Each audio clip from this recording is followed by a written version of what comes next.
Selamat datang kembali di channel Audian Audina. Kita sekarang bakal bahas apa alasan sebenarnya dari pelatih Fukuda ngerubah posisi awal Ashito yang seorang penyerang jadi pemain bertahan, dimana rencana terselubung Fukuda ini udah mulai dijabarin di penghujung chapter 273. Ini momen dimana Esperion lagi lawan Aomori Seiran ya. Di momen Ashito mulai bermain seperti seorang playmaker, akhirnya ditunjukin juga rencana terselubung Fukuda membuat Ashito menjadi seorang pemain bertahan ini. Dan sebelum kita bahas lebih mendalam, jangan lupa tekan dulu tombol subscribe-nya. Lalu kalau udah, kita mulai aja pembahasan utamanya sekarang. Seperti yang kalian tahu sendiri, semenjak Fukuda memberitahu Ashito kalau mulai sekarang dia harus bermain di posisi bertahan, hal tersebut menggoncang mentalnya secara luar biasa. Ashito sampai terpuruk banget kan ya. Untungnya aja sih selalu ada sang malaikat penjaga yaitu Hana yang berhasil memotivasinya kembali agar nggak menyerah pada sepak bola. Biarpun awalnya dia masih merasa harus terus bermain menjadi seorang penyerang, tapi sampai akhir chapter terbaru sekalipun, Ashito akhirnya sudah mantap menjadi seorang back sayap. Tahu nggak apa rencana Fukuda ke Ashito ini? Jadi gini ya, dijelasin dalam suatu kilas balik antara Fukuda dan Nozomi dulu. Awalnya Fukuda itu udah ngasih statement kalau Ashito bakal bermain di panggung sepak bola dunia suatu saat nanti sebagai seorang pemain bertahan. Nah, Nozomi ini bersikeras bertanya pada Fukuda, kenapa harus menempatkannya di posisi pemain bertahan jika kita sebenarnya ingin memaksimalkan kemampuan penglihatannya yang super luas. Bukankah menjadikannya pemain tengah bakal lebih baik? Di sini Fukuda nggak langsung to the point jelasinya. Dia malah menjelaskan dulu siapa pemain bertahan terbaik dari Jepang menurut dirinya ini. Ya, bagi Fukuda pemain bertahan Jepang terbaik itu adalah Uchida Atsuto. Alasannya karena Atsuto ini adalah bapak pelopor pemain bertahan visioner dari Jepang. Dijelaskan oleh Fukuda di sini kalau Atsuto itu perawakannya kecil seperti orang Jepang pada umumnya, tapi dia ini diberkahi kemampuan penglihatan yang begitu luar biasa dan kecerdasan yang selama ini belum pernah dimiliki oleh para pemain Jepang. Belum ada dalam sejarah sepak bola Jepang kita ini memiliki pemain yang berkemampuan seperti ini, pungkas Fukuda. Terus Fukuda juga bilang kalau saat itu ada masa di mana Atsuto termasuk salah satu dari 5 back terbaik dunia. Hebatnya lagi, Atsuto ini bisa kayak gitu di masa-masa J-League ini belum begitu dikenal di Eropa yang merupakan kiblat sepak bola dunia. Itu udah membuktikan betapa luar biasanya pemain satu ini ya. Oh ya, Atsuto ini ceritanya di masa itu bermain di tim Schalke Jerman. Posisinya sebagai back sayap kanan. Untuk periode tahun bermainnya nggak dijelasin sih. Terus masih dilanjutin lagi ya ceritanya sama Fukuda. Di suatu ketika, Atsuto ini ceritanya pernah balik ke Jepang dalam rangka suatu liburan sih kayaknya. Dan dikatakan dia ini sempat main sepak bola bareng anak-anak SMA. Dia ditaruh di posisi gelandang bertahan ya mainnya. Dan entah kenapa dia sama sekali nggak bisa menguasai bola begitu lama saat gilirannya pegang bola. Bisa dikatakan dia sama sekali nggak bisa bermain di posisi gelandang bertahan ini. Ini nggak ada hubungannya dengan teknik dasar sepak bolanya ataupun skill yang dimilikinya. Dia ini pemain yang pernah berlaga di Liga Champions. Nggak usah dipertanyain lagi soal kualitasnya. Dan ternyata yang jadi permasalahan di sini adalah tentang begitu berbedanya peran dan tugas seorang back sayap dan seorang gelandang tengah. Dijelaskan oleh Fukuda di sini kalau hal itu bisa terjadi karena tiap posisi dalam sepak bola itu ada batasan tentang tugas dan perannya masing-masing. Kita tahu sendiri seorang back sayap kiri itu gak punya lawan yang menghadang dari arah kirinya dan belakangnya kan. Sedangkan seorang gelandang bertahan beda cerita. Lawan mendatangi mereka dari berbagai arah, baik depan, belakang, kanan maupun kiri. Dalam 360 derajat, tekanan itu selalu datang dari berbagai arah. Karena itu orang yang berposisi sebagai gelandang tengah harus mempunyai keahlian penguasaan bola yang begitu baik. Inilah alasan sederhananya kenapa Ashito ditaruh di posisi back sayap ya. Ya, kita semua sebagai penikmat manga ini tahu sendiri saat SMP, Ashito ini memainkan sepak bola yang gak karuan.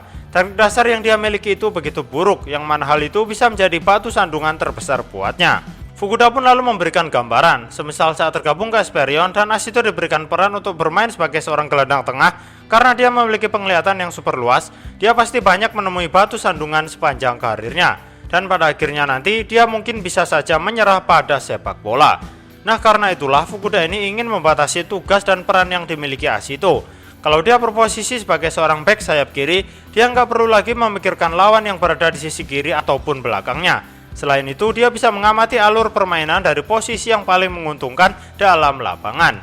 Dengan begini, senjata satu-satunya yang ia miliki yaitu penglihatan super luas bisa bekerja secara maksimal. Dan nggak sampai di situ saja ya, bagi Fukuda, Ashito ini masih punya banyak kekurangan yang harus bisa dia atasi sendiri. Dan karena Ashito ini orang yang memiliki kepercayaan diri yang begitu tinggi, Fukuda ini ingin agar Ashito secara sabar mempelajari semuanya secara bertahap satu persatu. Ya, biarpun Ashito nantinya sudah mempelajari semuanya sekalipun, Fukuda masih merasa Ashito ini tetap gak bakal bisa bermain di posisi gelandang tengah secara maksimal.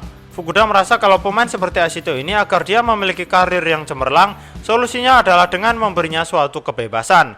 Dan bagi Fukuda, posisi seorang bek sayap itu sangatlah bebas. Seorang bek sayap hanya punya sedikit lawan yang perlu mereka pikirkan. Mereka juga bebas untuk maju membantu penyerangan dan segera mundur untuk kembali menjaga pertahanan. Mereka juga bisa bermain lebih ke tengah lagi jika memang itu diperlukan. Bahkan bisa dikatakan mereka adalah bagian yang begitu terpisah dari suatu tim. Pungkas Fukuda. Fukuda menjelaskan juga kalau hanya dalam sepak bola inilah ada suatu posisi di mana kau benar-benar diberikan suatu kebebasan untuk melakukan apapun. Dan Fukuda yakin dengan posisi inilah Ashito akan mencapai panggung dunia suatu saat nanti. Terus ditambahin ada opsi lain juga sih. Selain terus konsisten bermain di posisi bek kiri, Ashito ini suatu saat nanti juga bisa bermain agak ke tengah dan memegang peran sebagai seorang playmaker. Tapi itu semua biar Ashito sendiri yang memutuskannya, pungkas Fukuda. Lalu dalam obrolan antara Nozomi dan Fukuda ini, Nozomi bilang kalau Uchida Atsuto memang seorang bek sayap kanan yang kadang bermain lebih ke posisi tengah, tapi dia nggak bisa juga terus menjaga kestabilan lini tengah permainan. Fukuda pun menjelaskan kalau selama ini Atsuto menghabiskan karirnya untuk menjadi seorang spesialis bek sayap kanan. Dia mempertaruhkan karirnya untuk berfokus menguasai posisi ini sepenuhnya. Dan hasilnya Atsuto ini dikatakan bisa menghentikan pemain dengan kecepatan yang begitu luar biasa seperti Arjen Robben di suatu gelaran Piala Dunia. Selain itu, dia ini adalah pemain Jepang yang punya rekor penampilan terbanyak dalam suatu gelaran Liga Champions. Rekan-rekannya di Schalke dulu pun begitu mempercayainya memegang peran sebagai seorang playmaker yang bermain dari posisi bek sayap kanan. Bagi Fukuda, Uchida Atsuto ini begitu luar biasa. Dia memberikan segalanya dalam bermain sebagai seorang bek sayap kanan. Dan hal itu mampu membuka jalannya sendiri untuk berlaga di panggung kelas dunia. Dikatakan sendiri oleh Fukuda kalau di era bersinarnya Atsuto ini, banyak tim-tim Eropa yang gak menyangka ada pemain bek sayap yang memiliki visi permainan sampai sehebat ini. Mereka pun jadi penasaran apakah di J-League masih ada lagi pemain seperti ini yang belum ditemukan.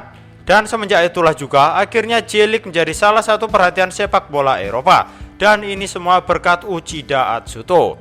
Selain mengarahkan segalanya agar bisa bermain maksimal sebagai seorang bek sayap kanan, tanpa disadari oleh Atsuto sendiri, sebenarnya dia juga membuka jalan untuk pemain Jepang lain agar bisa bermain di Eropa. Tapi dikatakan juga oleh Fukuda kalau konsekuensi dari keberhasilan Atsuto ini harus dibayar mahal dengan suatu cedera yang begitu fatal.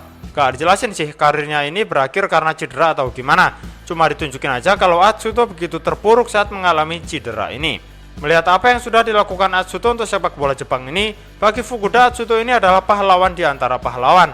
Itu udah julukan yang paling bagus ya. Terus di sini dibahas juga mengenai Ashito yang sekiranya nanti bakal memilih untuk konsisten bermain di bek sayap kiri atau bakal bermain sebagai bek sayap kiri yang sedikit ke tengah. Fukuda menyerahkan keputusan itu sepenuhnya pada Ashito.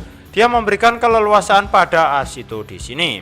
Kalau dihubung-hubungin dengan sepak bola di dunia nyata ya, sebagai contoh di era sepak bola modern ini ada bek-bek sayap yang memiliki peran juga seperti seorang playmaker kayak gini.